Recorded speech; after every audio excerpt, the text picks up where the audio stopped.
Uma boa noite a todos, que Jesus nos abençoe. Eu agradeço o convite dos nossos irmãos para estar aqui com vocês, e a ideia é a gente poder refletir um pouquinho sobre a sua jornada do Espírito e os processos que envolvem a dinâmica espiritual nessa caminhada evolutiva. Então eu vou trazer essa proposta do encontro do eu com a grande personalidade, e o eu é o que a gente podia dizer que é a coisa pequena, o nosso ego, que representa a identidade temporária que cada um constrói em favor da encarnação que vai viver, porque todos nós precisamos de uma referência de si mesmo para constituir a experiência reencarnatória nas fantasias que movem o espírito. Porque na verdade tudo isso que a gente vive do ponto de vista reencarnatório são grandes fantasias. E quando eu falo fantasias, eu não estou usando o sentido pejorativo, como fosse uma coisa sem valor, não. Eu estou falando que essas fantasias são imagens espirituais e psicológicas necessárias para a gente poder se experimentar. Então a gente faz, cada um de nós, uma fantasia de ser homem, de ser mulher, de ser rico, de ser pobre, de ser bonito, de ser feio, de ser brasileiro, de ser branco, amarelo, preto. Ou seja, de uma maneira, tudo são fantasias que vão, num dado momento, servir para o espírito como um arranjo, uma paisagem necessária para a gente poder se experimentar e encontrar o caminho para a realização da nossa essência, que é o espírito em si mesmo, ou seja, aquilo que Joana Diante chama de self, que é a grande personalidade. E na introdução do livro Espelhos da Alma, Joana então coloca desse processo lento e gradual do despertar desse self, dessa mônada que sai do Criador e vai pouco a pouco, com um princípio espiritual, se tornando um espírito. Ou seja, um despertar da consciência, aonde esse princípio espiritual se reconhece como sendo um ser e começa a ter livre-arbítrio. E começa a ser aquilo que Kardec propõe, os espíritos como os seres inteligentes que povoam o universo. E uma trajetória daí caminhando a partir da sua própria condição, dos elementos que ele foi conquistando ao longo desse início de jornada. Porque antes disso, ele está sendo vivido através dos determinismos que envolvem o mundo instintivo e os processos naturais da vida, que vão estimulando o despertar desse self. Então a gente vê assim, que todo esse processo espiritual vem de a gente sair inconsciente de Deus e fazer uma jornada de conquistar a nós mesmos e voltar para Deus conscientemente. E assim como a plantinha instintivamente busca o sol, porque o sol é fonte de vida, e independente de onde ela estiver, se tiver um raio de sol, um buraquinho, ela vai buscar se voltar para essa fonte de luz, de calor e de vida. O espírito instintivamente busca Deus. Mesmo o espírito mais revoltado, mais orgulhoso, mais onipotente, que nega e que se revolta com a divindade, mesmo esse busca Deus inconscientemente. Muitas vezes Deus, do ponto de vista psicológico, é aquilo que naquele momento marca o que é de melhor para aquele espírito. Jung vai dizer: ninguém pode viver sem Deus. E ninguém vive sem Deus, mas a gente pode escolher a que Deus a gente quer, devotar o nosso interesse. E esse Deus pode ser o sexo, pode ser o dinheiro, pode ser o poder, mas vai sempre existir alguma coisa que para nós representa o máximo valor da vida. Ou seja, essa necessidade de a gente buscar na nossa trajetória uma referência que nos guie, que seja a base que dá sentido à nossa existência, mesmo que essa caminhada seja equivocada. Então, a ideia hoje aqui é trabalhar esse processo psicológico e espiritual, que é essa relação entre essa consciência menor, que é o nosso eu, e nosso processo de encontro com esse self, o si que a Joana de Ângeles coloca, que é essa dimensão mais profunda da nossa realidade, que é a realidade espiritual. Então, nós temos dois centros na personalidade. Um centro que é o centro da consciência, que é o nosso ego, nosso eu, que representa a nossa identidade pequena, eu, Gelson, que me configura a partir de uma imagem corporal, a partir das referências que o mundo me deu, e vou construindo uma imagem de mim mesmo, e esse ego tem a função de mediar as relações com o meu mundo interno e com o mundo externo. E existe uma dimensão maior, que é uma consciência profunda, que é a consciência do espírito.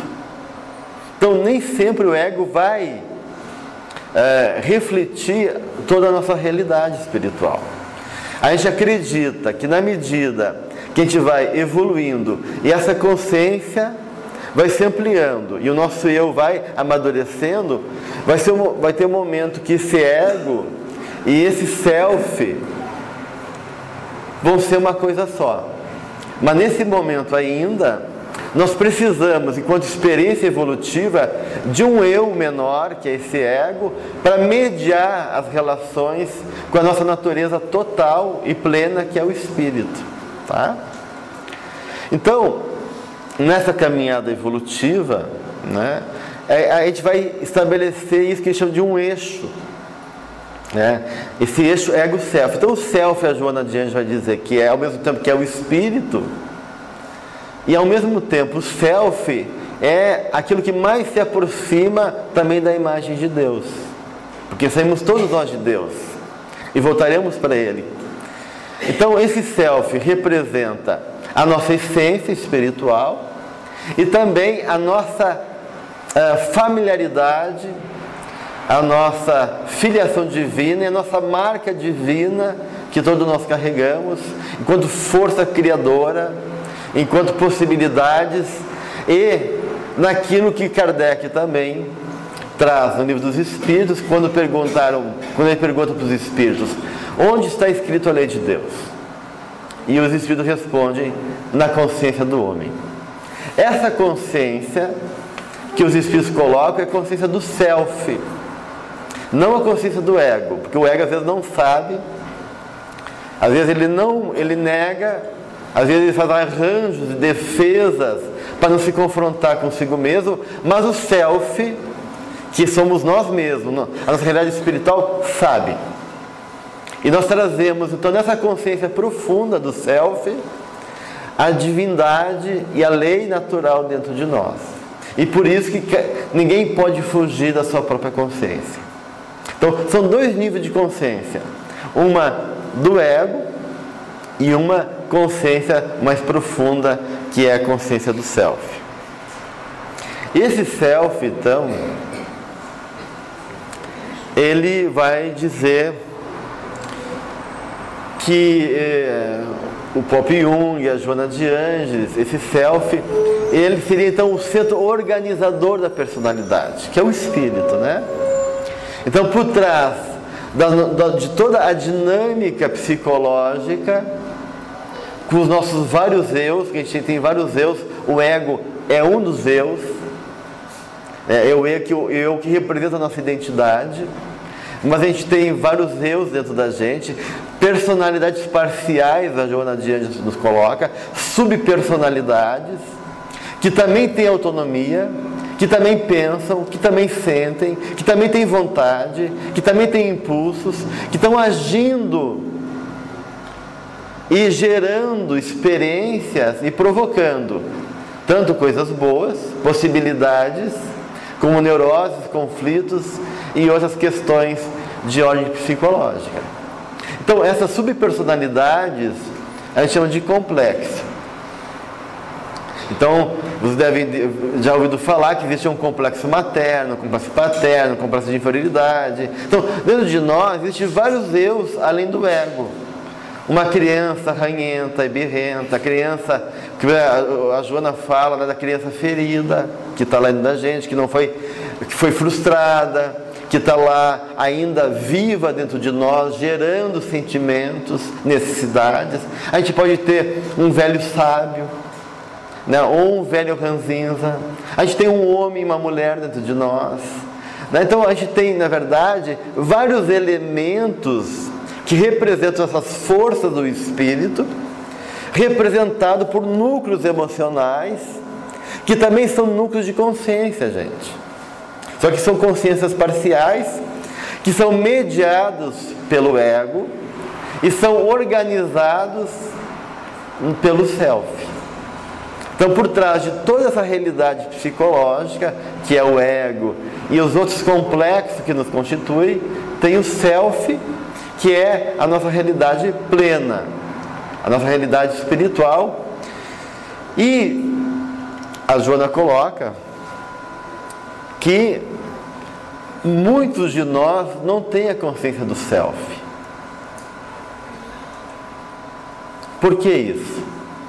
Porque quando o espírito reencarna, a matéria ela já tem essa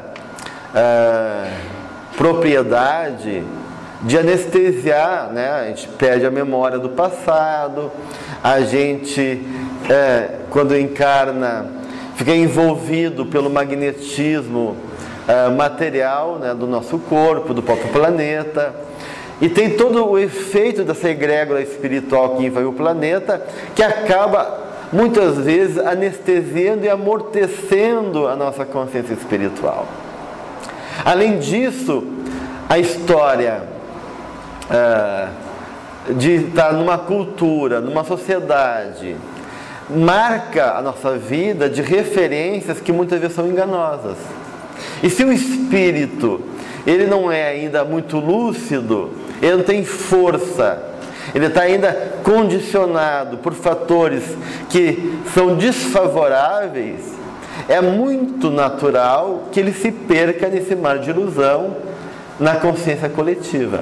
Ou seja, a gente acaba daí fazendo uma imagem, né, a partir não das referências que a gente traz, né, lá do mundo espiritual, não da nossa consciência maior, mais profunda, mas da realidade do mundo material e da realidade humana. Então, quantos espíritos de valor, por exemplo, se perdem na sua missão porque esquecem do seu compromisso justamente por estarem diluídos no mundo e se perder nas referências do mundo, como diz o próprio Jesus: não adianta o homem ganhar o mundo e perder a sua alma. Então, essa perda da alma é perda de conexão com a nossa próprio eixo e a nossa essência maior, que é a nossa essência espiritual. E isso é muito ainda mais presente nos dias de hoje, né? Numa sociedade sem valores morais, numa sociedade extremamente individualista, consumista. Então a gente vê que as pessoas, né, relativizam e vão se perdendo os valores espirituais e construindo um falso eu, que é pior do que o ego. Então, além do ego, existia um falso eu que a Joana Dian vai trazer da psicologia junguiana, que a gente vai chamar de persona, a máscara que a gente veste e que representa muitas vezes o modelo que o mundo espera da gente. E a gente não tem força de romper com esse modelo e vai vivendo a partir não das referências e dos valores espirituais, mas das referências impostas pelo mundo, criando ilusões na busca da felicidade, na busca do reconhecimento, na busca de preencher nossas carências, na busca de ser amado.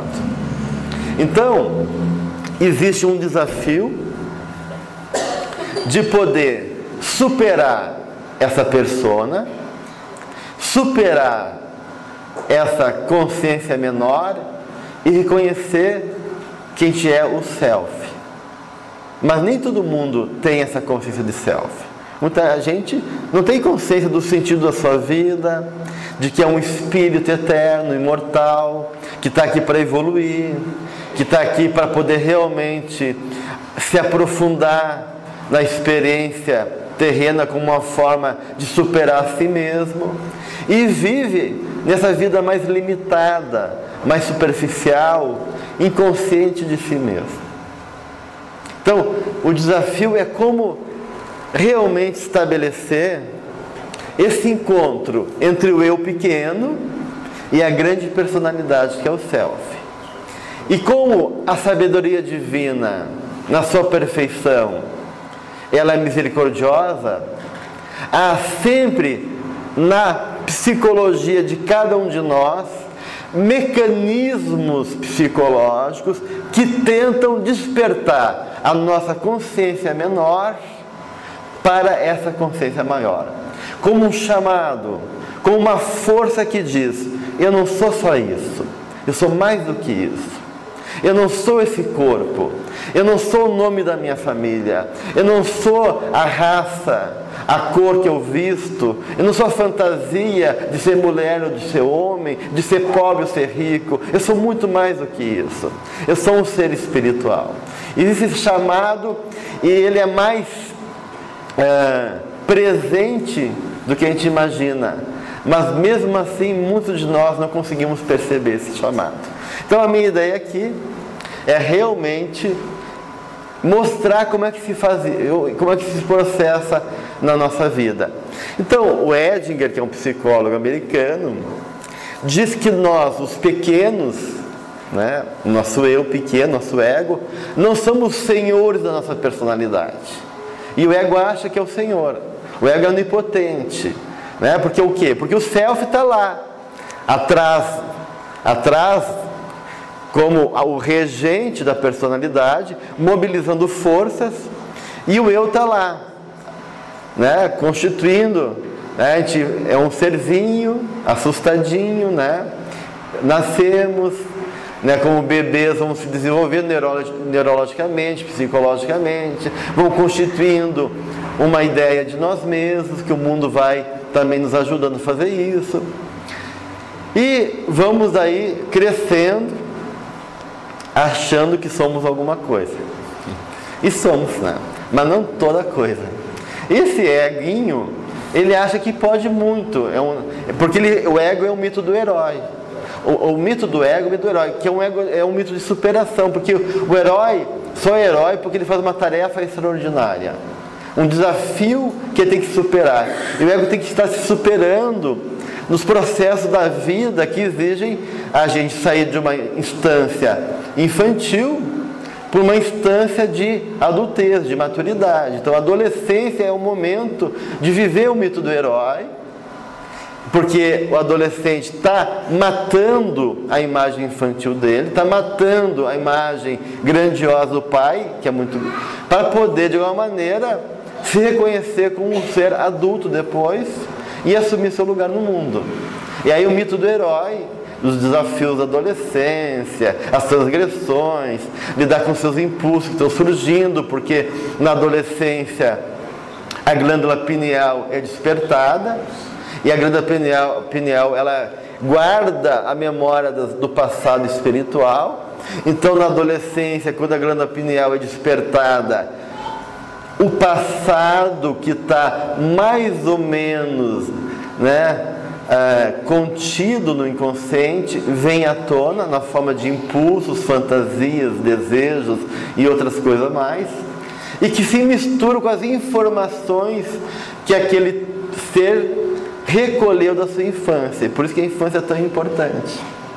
Porque uma infância bem construída, uma educação bem feita, vai dar uma base segura que quando esse passado espiritual despertar através da glândula pineal, ele ter condições de fazer uma síntese entre os elementos que ele traz do passado e as referências novas que ele foi adquirindo através da sua educação aqui. E quanto mais ele foi abandonado, a criança foi abandonada e não for educada, mais ele vai ter que enfrentar sozinho e mais ele pode reforçar padrões negativos do passado, da qual ele não adquiriu capacidade para poder lidar nessa própria encarnação. Então, a adolescência é um caldo, né? Aquela sopa fervendo, né? O adolescente é esse, onde esses elementos do passado emergem e se misturam com as referências que ele está trazendo da sua infância. Então esse eu que vai se constituindo de maneira heróica na adolescência e vai assumir depois esse lugar como um indivíduo, ele acha que é o centro da personalidade, porque o ego está lá sendo estimulado pelo próprio self. Vai, enfrenta, vive, assuma seu lugar no mundo, né?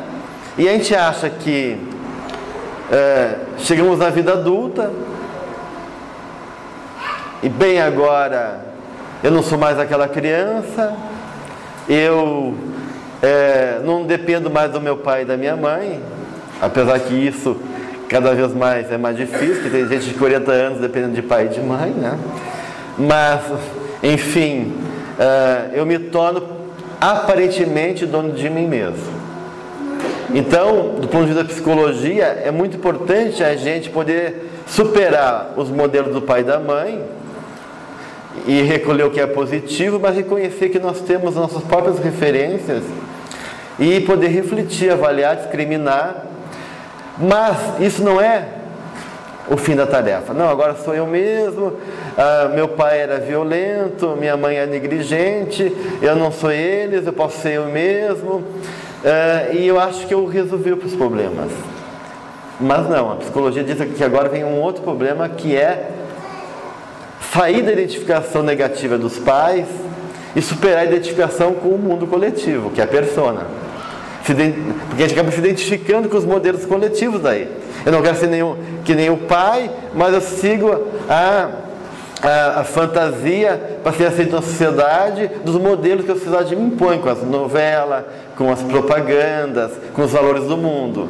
Quando eu vou, estou repetindo um padrão que não é meu. Então eu tenho que superar ainda a consciência coletiva e depois, além disso, tem uma outra tarefa, que é reconhecer que eu sou um self, que eu sou um espírito. E nem todo mundo chega a esse estágio de maturidade psicológica. Então, na psicologia diz que o ego é um mau comandante, mas é um ótimo servidor. O papel do ego não é ser o comandante do processo psicológico, mas servir ao self, servir a nossa realidade espiritual e cumprir de uma maneira positiva, favorável, nosso projeto reencarnatório, porque todo nós temos um projeto reencarnatório, um mito, né, um processo a realizar enquanto nossa caminhada evolutiva. E Jung vai colocar que então que existe um longo processo de transformação interna e de renascimento a partir de um outro ser. Olha só a genialidade de Jung. Então ele já intuía que o eu, que o nosso ego, não é o ser essencial, que existiria um outro ser, né, que quer se reconhecer, que quer emergir, né, que quer ser reconhecido e que é o Senhor do nosso próprio reino. Como é difícil ser dono do nosso próprio reino, né? E porque é difícil a gente ser dono de nós mesmos. Segundo, quem é o rei do nosso reino não é o ego, é então o self. E Jung vai dizer o homem precisa de Deus para poder existir, mas Deus precisa do homem para poder se expressar.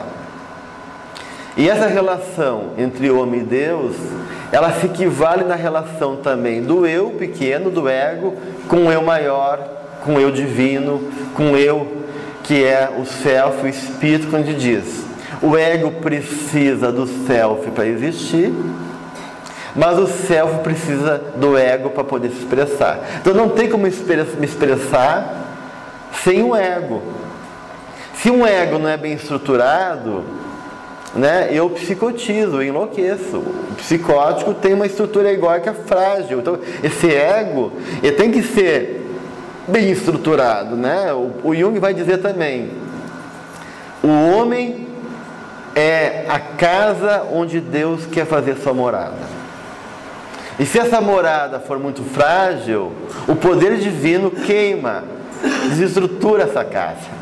Então, a gente quer que uma pessoa que seja bem resolvida, autoconfiante, plena, que possa ter um referencial positivo, para que a gente possa viver Deus em nós. A religião mais importante não é a religião formal, mas a religião vivida, onde nós somos o templo vivo de Deus e vivemos, né, em conexão com Ele. Então, de uma maneira, o ego também é esse lugar que a gente constitui como identidade nossa, mas para servir essa natureza maior que é o espírito, né? E se ego não for bem estruturado, como é que a gente vai poder expressar a nossa potencialidade, os nossos recursos espirituais? Então esse ego tem que ser realmente bem construído. Mas o problema disso é que esse ego pensa que ele é então o cara, né? Que ele é o dono da história. E ele fica embestado, né? E acha que pode tudo. E esquece que ele, na verdade, está a serviço de ser o maior, que é o espírito. E aí começa um grande conflito, uma grande questão. E eu vou ler aqui para vocês. Eu sei que é difícil, porque é tão bonita essa passagem do Jung, que eu resolvi trazer para vocês poderem entender esse processo. Esse outro ser, diz o Jung, é a outra pessoa em nós mesmos. Olha só, existe um outro ser em nós mesmos, uma personalidade maior amadurecendo em nós, o amigo interno da alma. Então ele chama o espírito, o self, como o amigo interno da alma. A alma, a totalidade, a nossa encarnação, e o self, o amigo interno da alma. Por isso é que temos conforto quando encontramos o amigo e o companheiro detectado no ritual. Tal como a amizade entre Mitra e o deus Sol. Mitra é um personagem da mitologia persa. Essa é a representação da amizade entre dois homens, que é sempre reflexão externa de um fato interno. Revela a amizade com aquele amigo interno da alma, revela aquilo que a natureza por si mesma gostaria de nos transformar.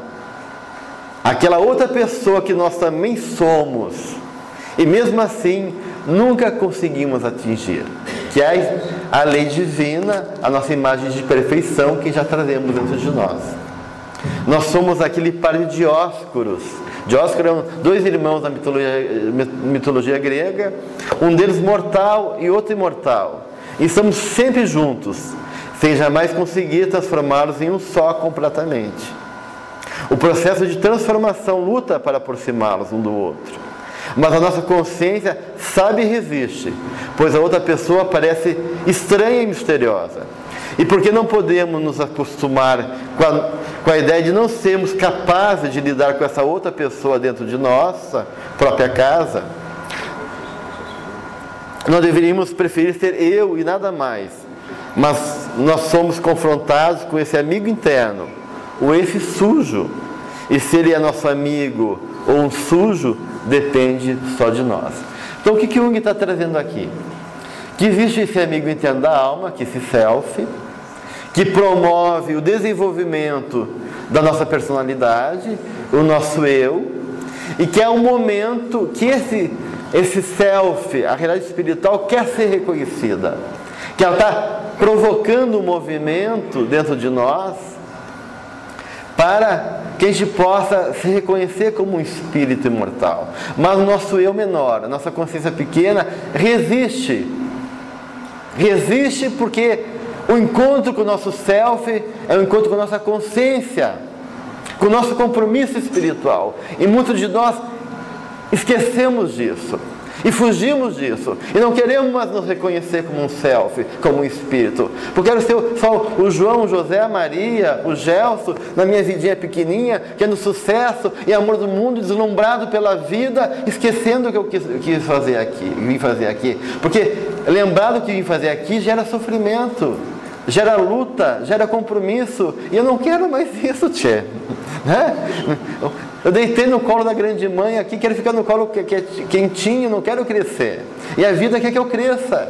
E é uma luta interna, um conflito entre uma instância profunda, que é o nosso self, que nos impulsiona para o crescimento, e o nosso eu, que quer ficar acomodado e quer evitar o processo de amadurecimento. E aí começa a haver um conflito entre o nosso ego e o nosso self. E a Joana vai trabalhar muito bem isso na sede psicológica.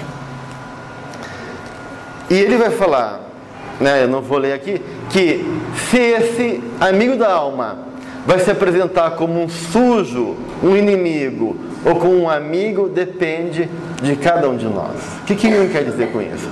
Quanto mais eu viro as costas para mim mesmo, mais eu trato esse amigo da alma como um inimigo, mais eu estranho o chamado dele, mais eu nego a realidade dele. E esse amigo, quando se apresentar exigindo o seu trono, porque ele é o rei, não é o ego, ele é o dono da nossa casa, o ego vai dizer: eu estou sendo ameaçado por um inimigo. E a experiência psicológica desse amigo não é como um amigo, mas como alguém que nos ameaça, porque desacomoda o nosso ser, porque gera conflito, porque gera um processo de confronto com a nossa natureza e exige de nós uma atitude de amadurecimento. Então, quanto mais a gente virar as costas para nós mesmos, quando a gente mais se iludir, quando a gente mais ficar preso na consciência coletiva, mais difícil vai ser esse encontro do nosso eu com o nosso self, com a nossa condição, com a nossa essência espiritual. E Jung vai dizer mais ainda, ele vai dizer que sempre o encontro com o self é vivido como uma derrota para o ego, para o eu. Isso é muito importante, porque o eu, a gente não quer sair desse lugar, dessa imagem ilusória dele achar que ele é o dono da história. Então diz o Jung, quando o verão da vida é atingido, quando somos, como diz Nietzsche, o um se torna dois, a figura maior que alguém sempre foi aparece para a personalidade menor com a força de uma revelação. Ele, o ego, que é a personalidade menor,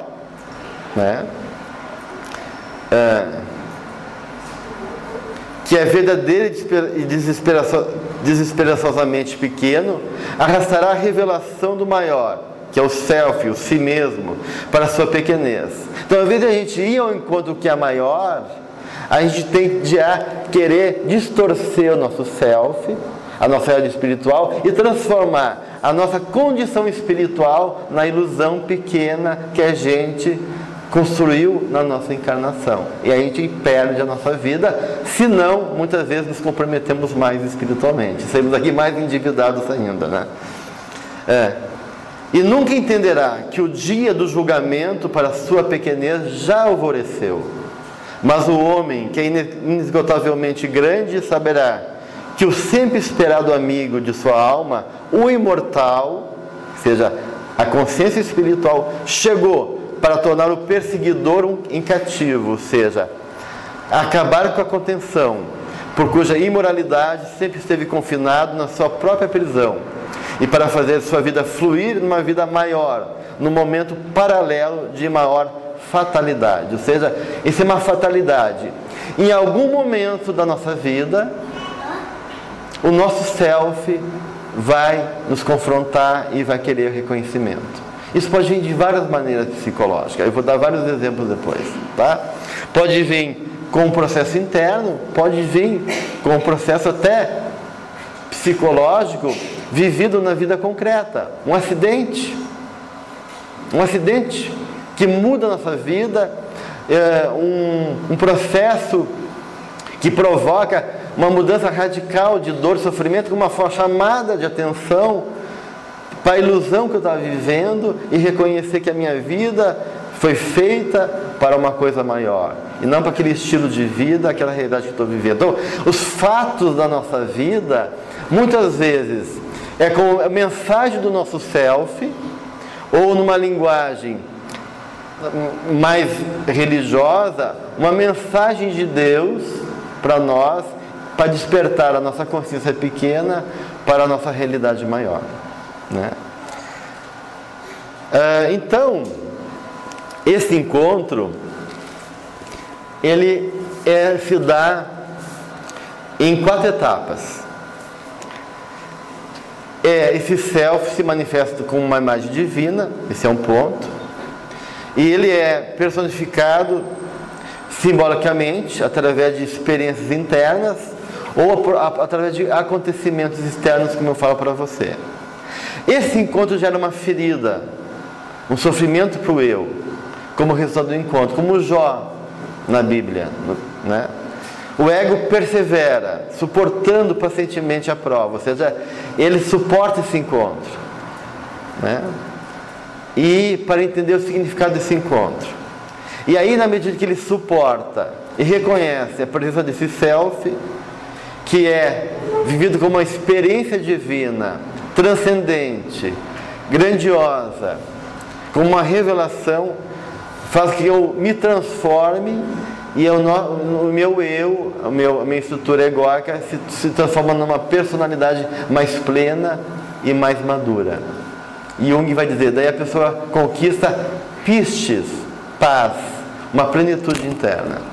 Então, o resultado positivo do encontro do ego com o self resulta numa personalidade planificada, madura, tranquila, serena, confiante, cheia de paz. O mau encontro gera conflito, angústia, depressão, dor, cisão, dissociação e uma alma não integrada consigo mesmo, né? Bem, eu vou sair daqui. E aí então, eu vou trazer o exemplo de Paulo e Estevão para representar esse encontro, né? A gente pode pegar vários exemplos, como na obra Paulo e Estevão, né?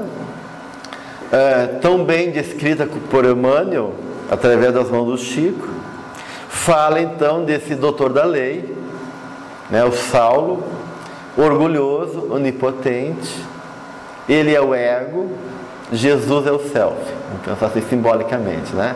E esse Jesus, que é o self, é a experiência também do divino dentro dele, tá, gente? Isso que ele está vivendo fora, que é importante compreender. Essa experiência de Paulo na relação do seu ódio para com Cristo, para com Jesus, é uma experiência também da luta do eu dele pequeno, orgulhoso e potente, com o chamado divino dentro dele, com o self dele, né?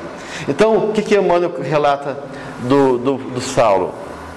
Afinal, com a rigidez de suas paixões, aniquilara todas as possibilidades de ventura, com o rigorismo de sua perseguição implacável.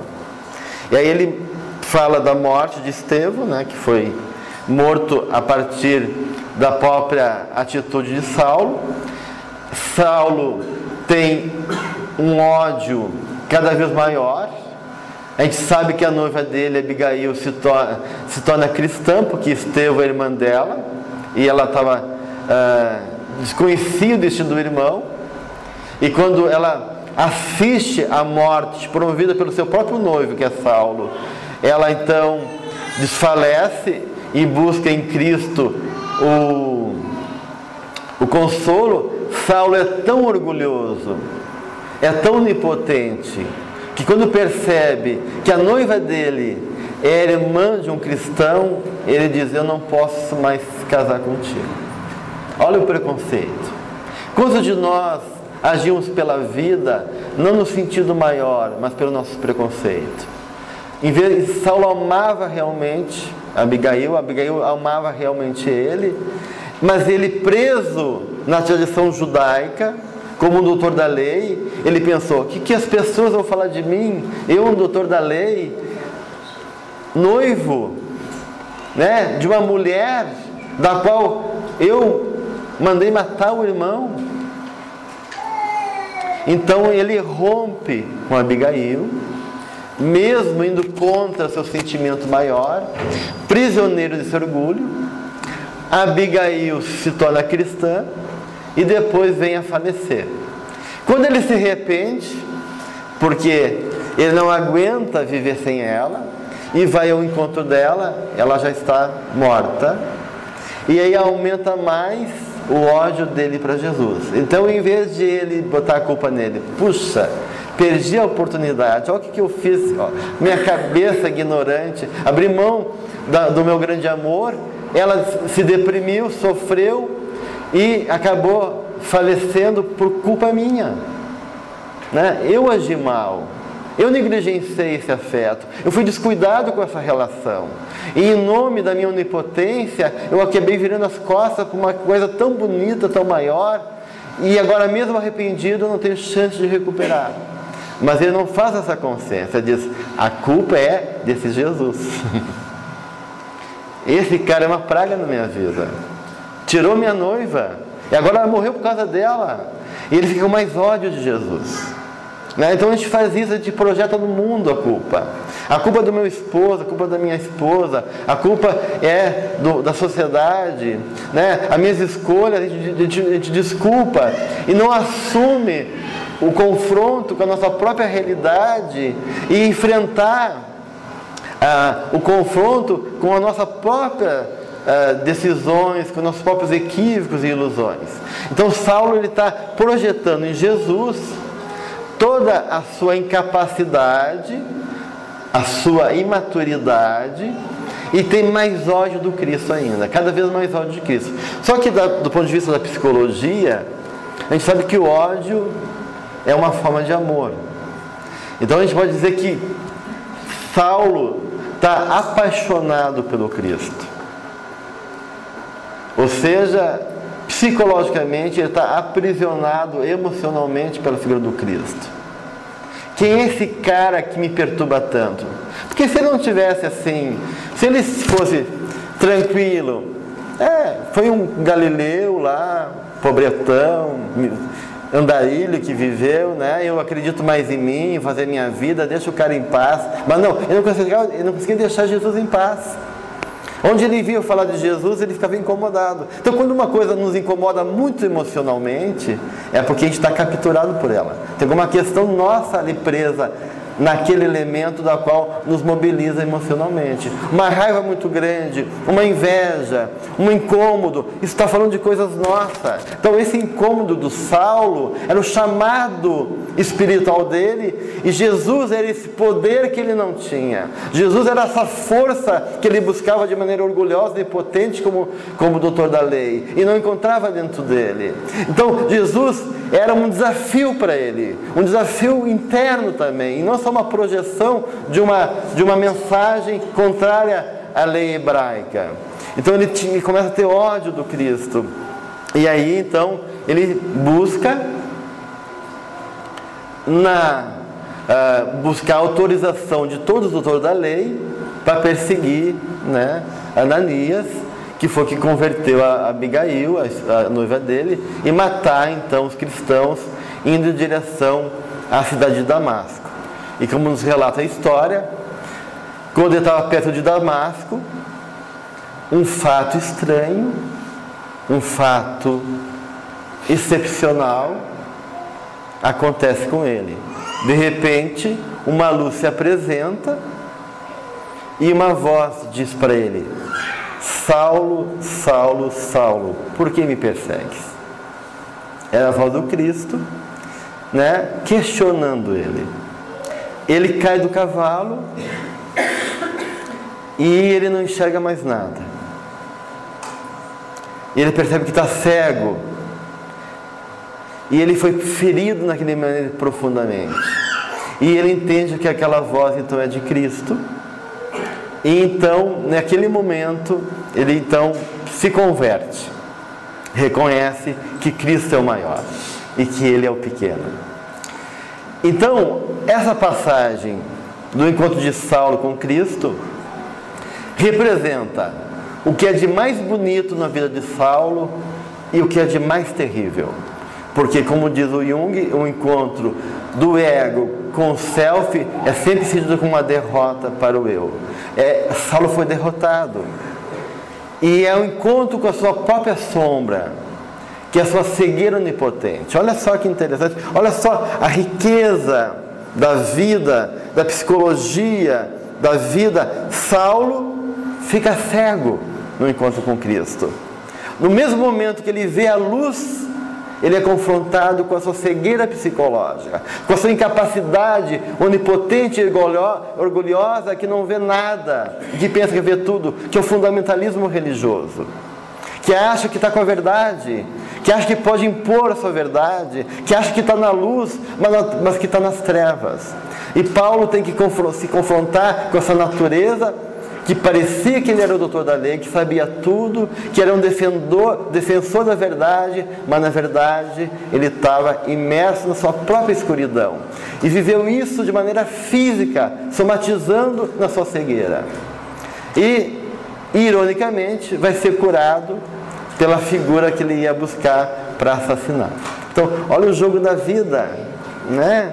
Psicológico, mas que é um acontecimento também, uma realidade na vida do Saulo. Então, isso também nos acontece, gente. Acontecimentos, situações que nos confrontam, que são chamados do nosso self, ou chamado divino, que é ao mesmo tempo um encontro com a nossa pior condição. Então, Jung vai dizer que todo processo de renascimento exige uma morte psicológica. E essa morte é uma descida para o nosso próprio inferno. Não tem como viver um processo de transformação sem descer para o nosso próprio inferno interno. E em algum momento nós vamos fazer essa descida, querendo ou não.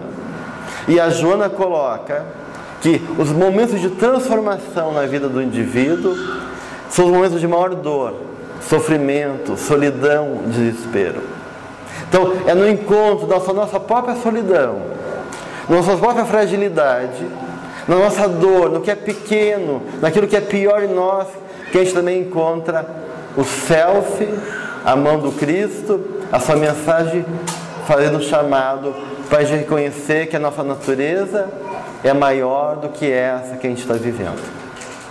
Então, esse encontro de Saulo representa, com Jesus, esse encontro do self com o ego.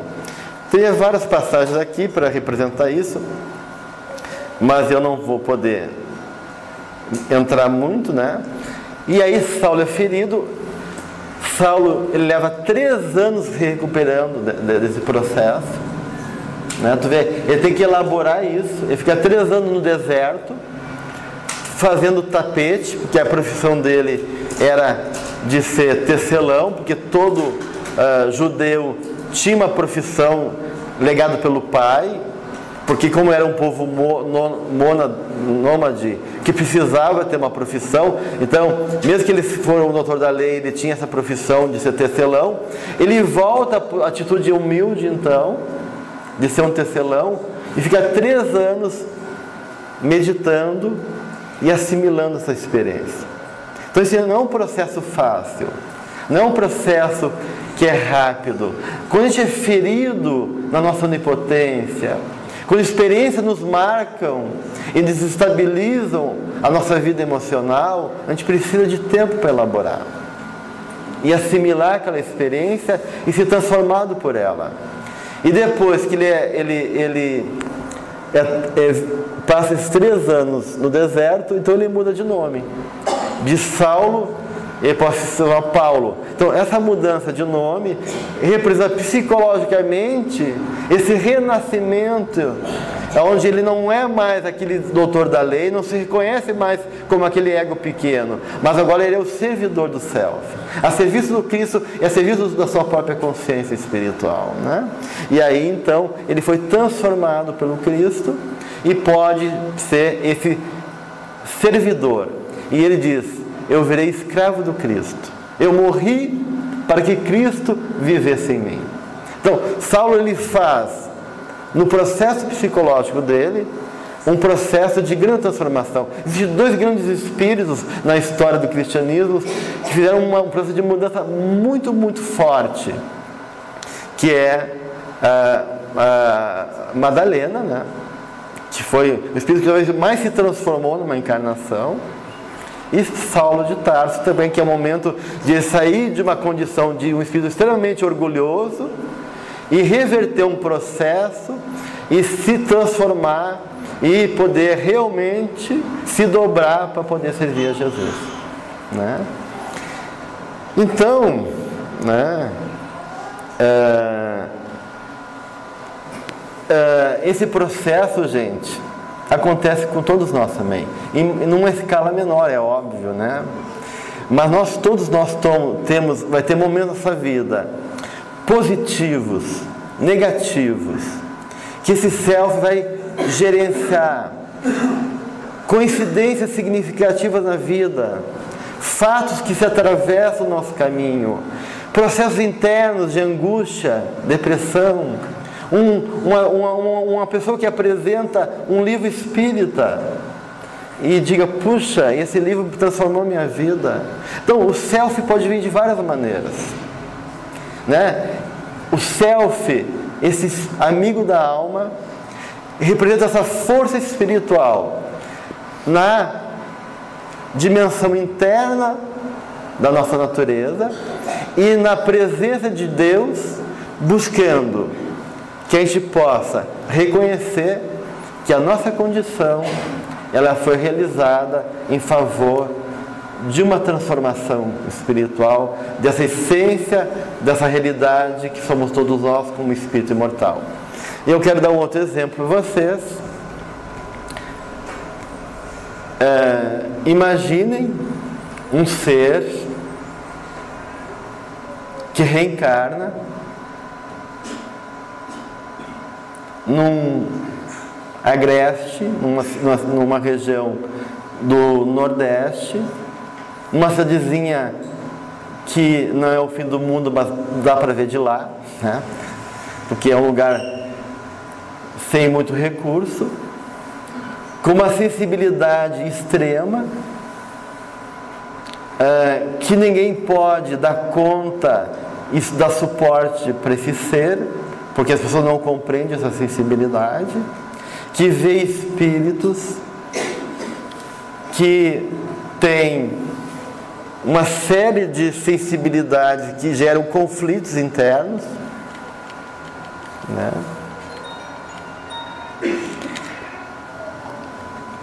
E tem que constituir a sua personalidade, seu eu.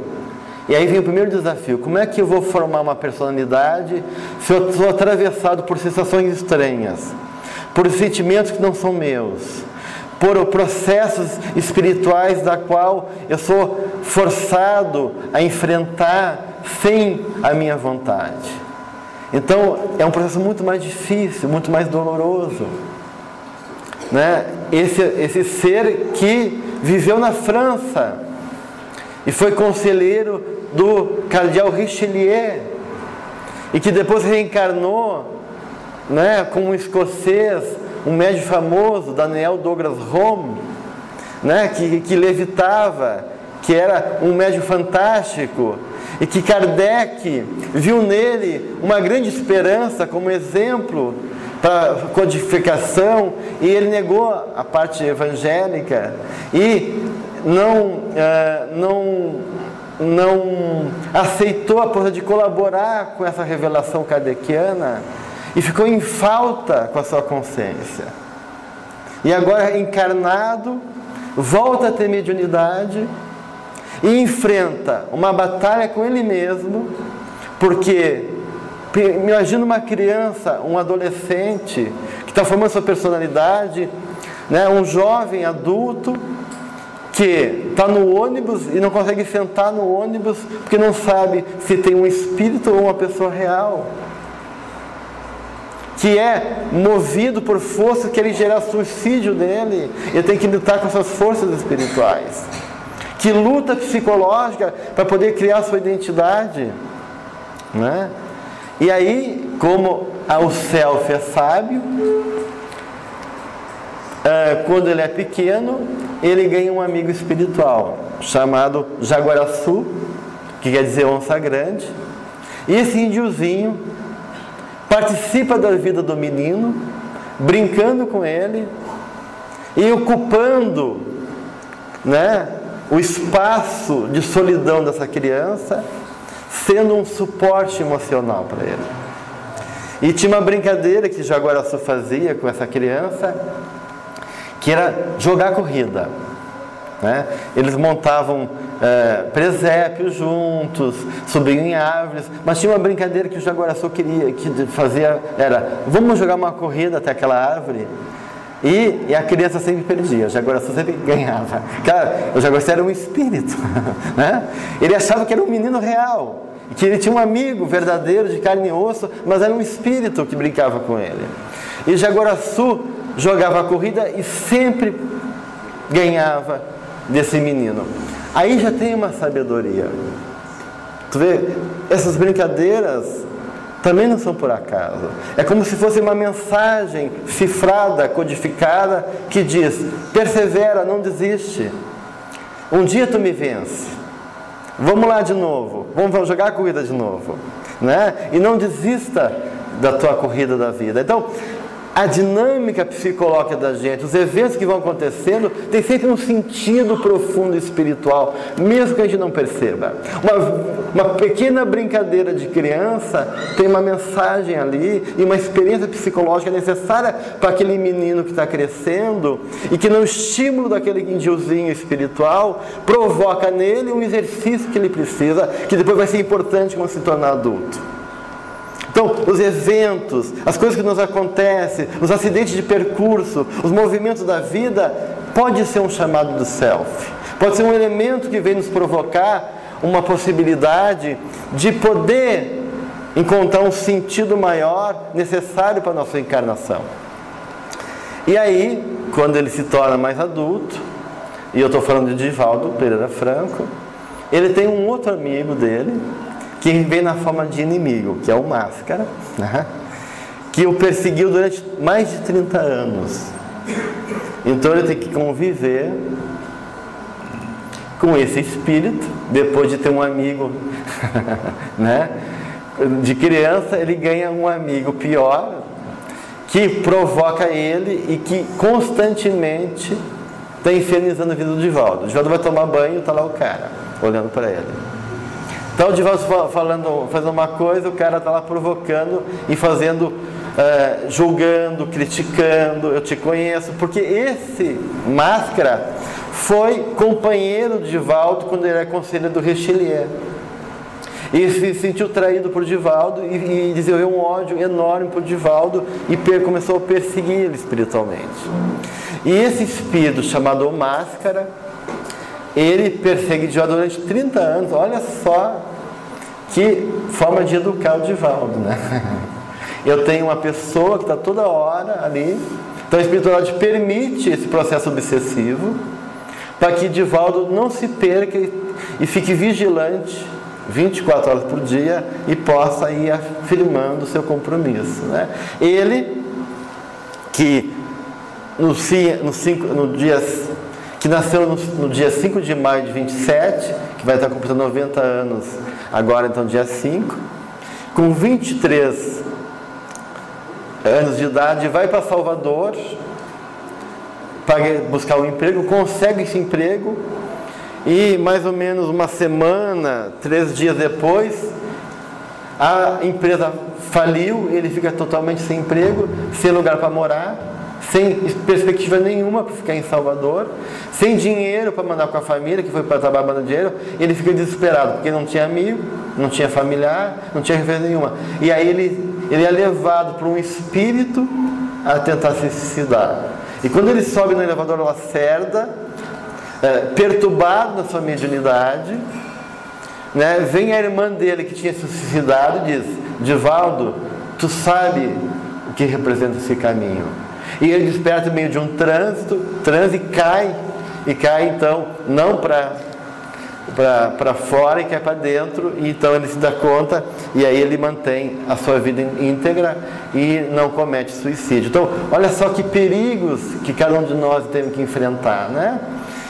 Ao mesmo tempo, em 50, ele recebe das mãos de Chico uma psicografia da mensagem de São Francisco de Assis. Olha só que beleza, né?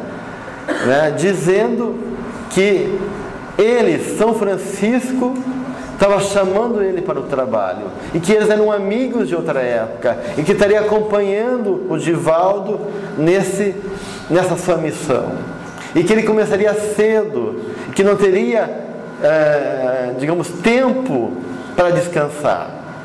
Então, ao mesmo tempo que ele tem um máscara, que ele tem um desafio da vida, que tem que enfrentar as dificuldades inerentes a se tornar um adulto, enfrentar e formar a sua personalidade, tem uma presença amiga espiritual de São Francisco. Depois Joana aparece para ele como amigos tutelares que estão abençoando, protegendo e orientando ele. E aí começa a jornada espiritual também de Divaldo. Então, gente, esse processo não é fácil. Se tornar nós mesmos e amadurecer e realizar aquilo que nos cabe não é algo que é nos dado assim. Divaldo enfrentou muitas dificuldades, né? Nós também vamos enfrentar, mas a gente consegue realmente escutar esse chamado e assumir esse compromisso, a experiência psicológica é muito, muito, muito recompensadora. Quando a gente consegue enfrentar a tempestade da vida, quando a gente consegue realmente trabalhar nossa humildade e se comprometer com os valores espirituais e vencer a nós mesmos e realizar o nosso self, esse outro ser que somos nós mesmos, ele traz essa experiência emocional de plenitude. E aí, de igual maneira, a gente tem a máxima experiência de se tornar um indivíduo, no sentido pleno da expressão, um ser não dividido, realizado, em paz, em harmonia, conquistando esses valores espirituais que sustentam e dão sentido à nossa vida. Então, a realização do self, do ponto de vista psicológico, é a possibilidade de a gente poder viver o máximo de significado e sentido que um ser humano pode realizar numa encarnação. Então, todos nós, aqui, cada um com seu drama, cada um com a sua trajetória, cada um com seus desafios, com seus dramas internos, com as suas angústias, com as suas questões, tudo isso é coisa pequena. E tudo isso vale a pena, se a gente estiver focado no que é maior. E se a gente puder ter realmente a dignidade e a hombridade de assumir por inteiro a nossa vida. Porque o Jung vai dizer, não adianta tomar um golinho só. A gente tem que sorver a gota até o seu último gole. Então, aquilo que nos cabe realizar, aquilo que nos é confrontado, vamos assumir. Vamos assumir como uma experiência fundamental da nossa existência. E vamos realmente ser atravessado emocionalmente por ela, mesmo que no bem momento isso traga sofrimento, traga dor, traga incerteza, mas de se perseverar nesse encontro com o self, esse outro ser que habita em nós, vai emergindo e uma sabedoria, uma constância, uma fortaleza interna vai emergindo pouco a pouco e uma grande realização vai sendo nos apresentado. Daí a gente vê aquelas almas bravas, dignas, honradas, que frente ao maior desafio consegue se manter tranquila, serena e ainda ser feliz. Então, Joana nos convoca à felicidade, ao amor, à vida plena, ao desenvolver o nosso potencial, a nossa criatividade, a nossa natureza sensível, bela, né? Gentil, compassiva, sem medo de ser feliz, sem medo de ser nós mesmos. Mas para isso a gente tem que realmente superar um maior desafio, que não é o mundo, que é nós mesmos e as ilusões que a gente criou para nós mesmos a partir dessa falsa personalidade, esse falso eu, que são as máscaras, as ilusões e as armadilhas que a gente vai criando para nós mesmos. Que já possamos ser fortes e romper as nossas máscaras, assumir para nós mesmos o desafio desse encontro conosco mesmo e fazer essa trajetória que Divaldo, que Paulo de Tarso nos exemplificou na sua trajetória, na sua vida plena de realização. Que Deus nos abençoe a todos.